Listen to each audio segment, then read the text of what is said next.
I got here about 5:45, something like that, and they said they're already at capacity, so they can't let anybody else in. Wanted to come in and see what I could see about this trial. So I'm really interested in law, and I want to know how Trump's lawyer defend for their clients, and also Trump is a high-profile person, so I'm really interested in this case. New York City likes to think of itself as the media capital of the world, and the top story in this town, the top story around the country, is the trial of former U.S. President Donald Trump. That's why all these reporters are here. That's why hundreds of people stand in line every day hoping to get into the Manhattan Criminal Courthouse to see the first time a U.S. president has ever been called to answer for his actions in front of a jury and potentially face jail time.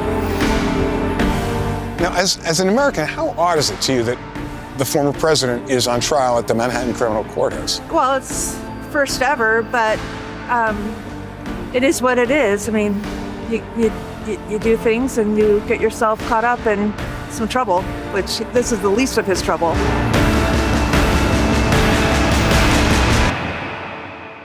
Trump is in all kinds of legal trouble.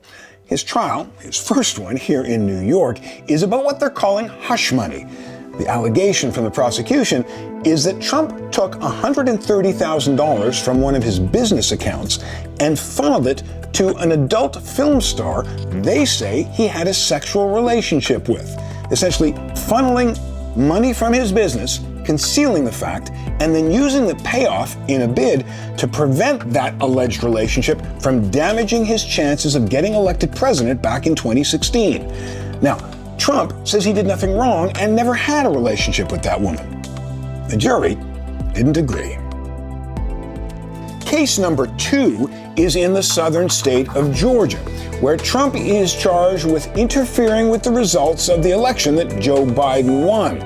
Trump is said by the prosecution to have pressured a state official to actually change voting results. He's said to have made false statements and filed false documents and conspired with other people to do it.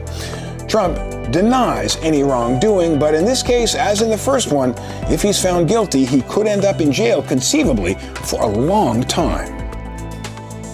Case number 3 is arguably the most important and certainly the most historic. Federal prosecutors are alleging that Trump tried to stay in office even after he'd lost his election to Joe Biden by encouraging the mob that gathered outside the Capitol and invaded it on January 6, 2021. Trump says he did nothing wrong. Anything he said that day was protected because he's president and immune to prosecution. That aspect of the case is in the Supreme Court right now. But even after that, if Trump is re-elected as president, he could abandon the case in the new administration that he would be leading. Case 4 is about what you could call sloppy secrets. The ex-president is accused of taking boxes and boxes of official state documents, very secret ones, to his home resort in Florida and his golf club in New Jersey. He was no longer president at that point, but the secrets stayed with him, and that's illegal.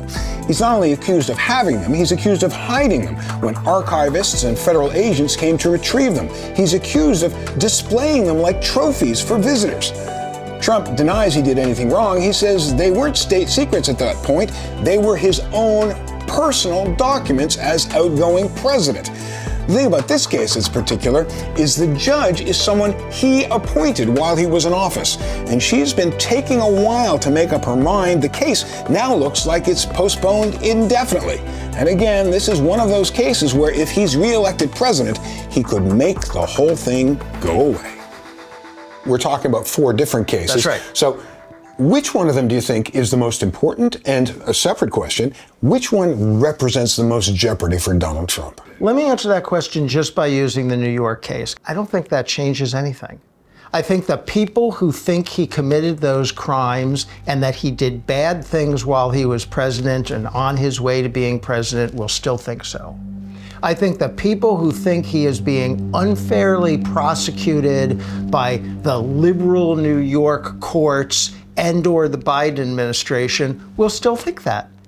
People aren't moved in this country just because of a verdict.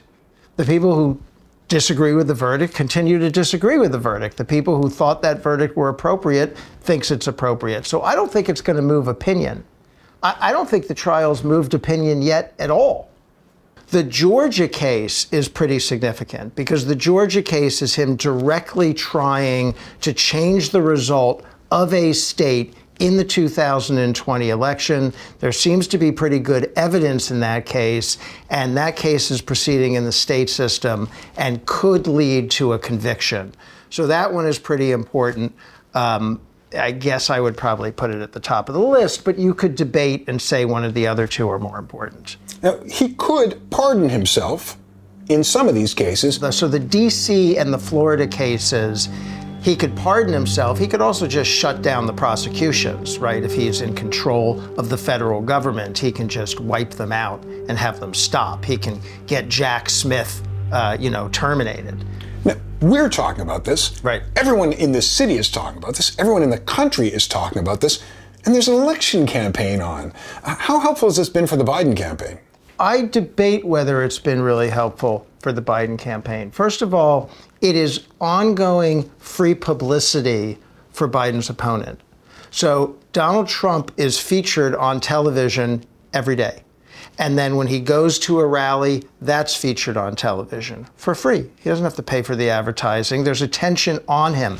And his supporters, the people who think this is all a kangaroo court, this is all ginned up by Biden and the federal government and the Democrats, this is all an effort to take him down, they're eating it up, that's what it all is. And it's helping him with his base.